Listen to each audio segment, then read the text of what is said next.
Sesudah itu, ada hari raya orang Yahudi, dan Yesus berangkat ke Yerusalem. Di Yerusalem dekat pintu gerbang domba, ada sebuah kolam yang dalam bahasa Ibrani disebut Betesda. Ada 5 serambinya, dan di serambi-serambi itu berbaring sejumlah besar orang sakit, orang-orang buta, orang-orang timpang, dan orang-orang lumpuh yang menantikan goncangan air kolam itu. Sebab sewaktu-waktu turun malaikat Tuhan ke kolam itu dan menggoncangkan air itu. Barang siapa yang terdahulu masuk ke dalamnya sesudah goncangan air itu, menjadi sembuh, apapun juga penyakitnya. Di situ ada seorang yang sudah 38 tahun lamanya sakit. Ketika Yesus melihat orang itu berbaring di situ, dan karena ia tahu bahwa ia telah lama dalam keadaan itu, berkatalah ia kepadanya, "Maukah engkau sembuh?" Jawab orang sakit itu kepadanya, Tuhan, tidak ada orang yang menurunkan aku ke dalam kolam itu apabila airnya mulai goncang. Dan sementara aku menuju ke kolam itu, orang lain sudah turun mendahului aku. Kata Yesus kepadanya, "Bangunlah, angkatlah tilammu dan berjalanlah." dan pada saat itu juga sembuhlah orang itu. Lalu ia mengangkat tilamnya dan berjalan. Tetapi hari itu hari Sabat. Karena itu orang-orang Yahudi berkata kepada orang yang baru sembuh itu, "Hari ini hari Sabat, dan tidak boleh engkau memikul tilammu." akan tetapi ia menjawab mereka, Orang yang telah menyembuhkan aku, dia yang mengatakan kepadaku, angkatlah tilammu dan berjalanlah. Mereka bertanya kepadanya, "Siapakah orang itu yang berkata kepadamu, angkatlah tilammu dan berjalanlah?" tetapi orang yang baru sembuh itu tidak tahu siapa orang itu, sebab Yesus telah menghilang ke tengah-tengah orang banyak di tempat itu. Kemudian Yesus bertemu dengan dia dalam bait Allah, lalu berkata kepadanya, "Engkau telah sembuh. Jangan berbuat dosa lagi, supaya padamu jangan terjadi yang lebih buruk." Orang itu keluar, lalu menceritakan kepada orang-orang Yahudi bahwa Yesuslah yang telah menyembuhkan dia. Dan karena itu orang-orang Yahudi berusaha menganiaya Yesus karena ia melakukan hal-hal itu pada hari Sabat. Tetapi ia berkata kepada mereka, "Bapakku bekerja sampai sekarang, maka aku pun bekerja juga." sebab itu orang-orang Yahudi lebih berusaha lagi untuk membunuhnya, bukan saja karena ia meniadakan hari Sabat, tetapi juga karena ia mengatakan bahwa Allah adalah Bapanya sendiri, dan dengan demikian menyamakan dirinya dengan Allah. Maka Yesus menjawab mereka, katanya, Aku berkata kepadamu, sesungguhnya anak tidak dapat mengerjakan sesuatu dari dirinya sendiri, jikalau tidak ia melihat Bapa mengerjakannya. Sebab apa yang dikerjakan Bapa, itu juga yang dikerjakan anak. Sebab Bapa mengasihi anak, dan ia menunjukkan kepadanya segala sesuatu yang dikerjakannya sendiri. Bahkan ia akan menunjukkan kepadanya pekerjaan-pekerjaan yang lebih besar lagi daripada pekerjaan-pekerjaan itu, sehingga kamu menjadi heran. Sebab sama seperti Bapa membangkitkan orang-orang mati dan menghidupkannya, demikian juga anak menghidupkan barang siapa yang dikehendakinya.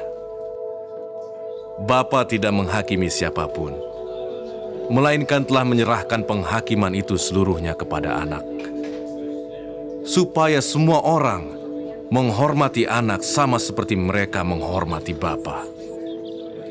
Barang siapa tidak menghormati anak, ia juga tidak menghormati Bapa yang mengutus dia. Aku berkata kepadamu, sesungguhnya barang siapa mendengar perkataanku dan percaya kepada Dia yang mengutus aku, ia mempunyai hidup yang kekal dan tidak turut dihukum. Sebab ia sudah pindah dari dalam maut ke dalam hidup. Aku berkata kepadamu, sesungguhnya saatnya akan tiba dan sudah tiba, bahwa orang-orang mati akan mendengar suara Anak Allah, dan mereka yang mendengarnya akan hidup. Sebab sama seperti Bapa mempunyai hidup dalam dirinya sendiri, demikian juga diberikannya anak mempunyai hidup dalam dirinya sendiri. dan ia telah memberikan kuasa kepadanya untuk menghakimi, karena ia adalah anak manusia. Janganlah kamu heran akan hal itu, sebab saatnya akan tiba bahwa semua orang yang di dalam kuburan akan mendengar suaranya. Dan mereka yang telah berbuat baik akan keluar dan bangkit untuk hidup yang kekal. Tetapi mereka yang telah berbuat jahat akan bangkit untuk dihukum. Aku tidak dapat berbuat apa-apa dari diriku sendiri. Aku menghakimi sesuai dengan apa yang aku dengar. Dan penghakimanku adil. Sebab aku tidak menuruti kehendakku sendiri, melainkan kehendak Dia yang mengutus aku. Kalau aku bersaksi tentang diriku sendiri, maka kesaksianku itu tidak benar. Ada yang lain yang bersaksi tentang aku, dan aku tahu bahwa kesaksian yang diberikannya tentang aku adalah benar. Kamu telah mengirim utusan kepada Yohanes, dan ia telah bersaksi tentang kebenaran. Tetapi aku tidak memerlukan kesaksian dari manusia. Namun aku mengatakan hal ini supaya kamu diselamatkan. Ia adalah pelita yang menyala dan yang bercahaya, dan kamu hanya mau menikmati seketika saja cahayanya itu. Tetapi aku mempunyai suatu kesaksian yang lebih penting daripada kesaksian Yohanes, yaitu segala pekerjaan yang diserahkan Bapa kepadaku, supaya aku melaksanakannya. Pekerjaan itu juga yang kukerjakan sekarang, dan itulah yang memberi kesaksian tentang aku, bahwa Bapa yang mengutus aku. Bapa yang mengutus aku, Dialah yang bersaksi tentang aku. Kamu tidak pernah mendengar suaranya, rupanya pun tidak pernah kamu lihat. Dan firman-Nya tidak menetap di dalam dirimu, sebab kamu tidak percaya kepada Dia yang diutusnya.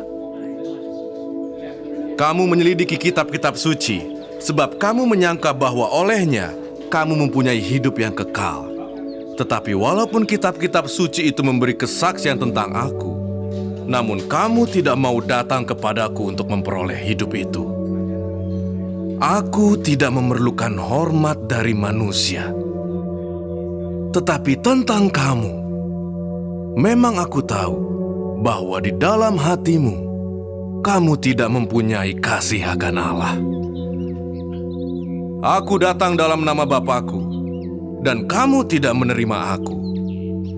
Jikalau orang lain datang atas namanya sendiri, kamu akan menerima dia. Bagaimanakah kamu dapat percaya? Kamu yang menerima hormat seorang dari yang lain, dan yang tidak mencari hormat yang datang dari Allah yang Esa. Jangan kamu menyangka bahwa aku akan mendakwa kamu di hadapan Bapa. Yang mendakwa kamu adalah Musa, yaitu Musa yang kepadanya kamu menaruh pengharapanmu. Sebab jikalau kamu percaya kepada Musa, tentu kamu akan percaya juga kepadaku, sebab ia telah menulis tentang aku. Tetapi jikalau kamu tidak percaya akan apa yang ditulisnya, bagaimanakah kamu akan percaya akan apa yang kukatakan?